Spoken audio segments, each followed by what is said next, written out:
बड़ी खबर आ रही है, राजधानी दिल्ली में आतंकी नेटवर्क का खुलासा हुआ है। दिल्ली से 2 लोगों को गिरफ्तार किया गया है। देखिए, जम्मू कश्मीर पुलिस ने ये बड़ी कार्रवाई की है। लश्कर को फंडिंग करने का आरोप लगा है। दिल्ली के लाजपत नगर में ये छापेमारी की गई है। टेरर फंडिंग का ये बड़ा खुलासा यहां पर हुआ। तो राजधानी दिल्ली से लश्कर के मददगारों को गिरफ्तार किया गया। ये लोग खूंखार आतंकी संगठन के लिए टेरर फंडिंग का काम करते थे। दिल्ली से गिरफ्तार हुए अयूब भट्ट और रफीक शाह दिल्ली में रहकर टेरर फंडिंग का नेटवर्क चला रहे थे। दिल्ली के लाजपत नगर में हुई छापेमारी के बाद जब खुफिया एजेंसियां इसकी तह तक पहुंची तो कई चौंकाने वाले खुलासे हुए।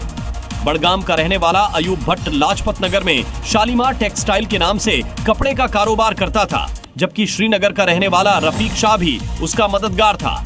ये लोग दिल्ली में बैठकर खाड़ी देशों से पैसा इकट्ठा करते थे और कुरियर के जरिए आतंकियों तक पैसा पहुंचाते थे। पुलिस ने इनके पास से कई अहम दस्तावेज बरामद किए हैं, जिनसे आगे की जांच में मदद मिलेगी। रूस से तेल खरीदने पर चिढ़े ट्रंप ने लगाया 25% एक्स्ट्रा टैरिफ। 27 अगस्त से लागू होगा नया टैरिफ। भारत ने दी कड़ी प्रतिक्रिया। टैरिफ नीति को बताया अमेरिका का दुर्भाग्यपूर्ण फैसला।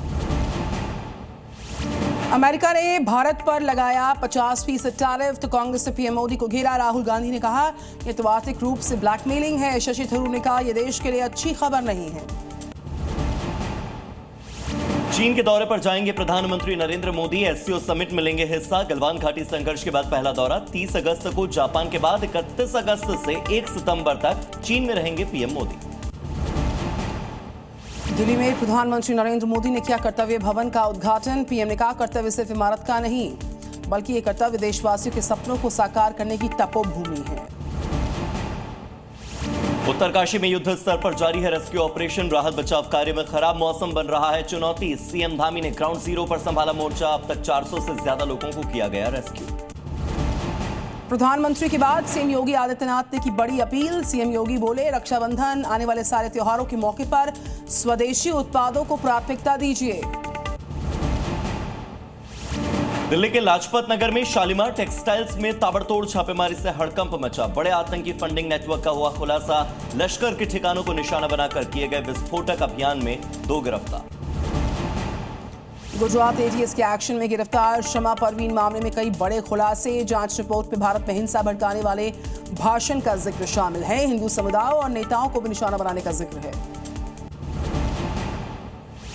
अनाथ बच्चों के शिक्षा के अधिकार को लेकर सुप्रीम कोर्ट का बड़ा निर्णय। सुप्रीम कोर्ट ने सभी राज्यों को जारी किया निर्देश। कहा अनाथ बच्चों के शिक्षा के अधिकार अधिनियम के तहत प्रवेश सुनिश्चित किए जाएं। और जी न्यूज को मिला 11वें बीसीएस का रत्न सम्मान। 3 कैटेगरी में सम्मान पाकर विजेता बनी Zee News. Most popular channel, most favourite show DNA और ऑपरेशन सिंदूर पर बेस्ट कवरेज अवार्ड चैनल को मिला है।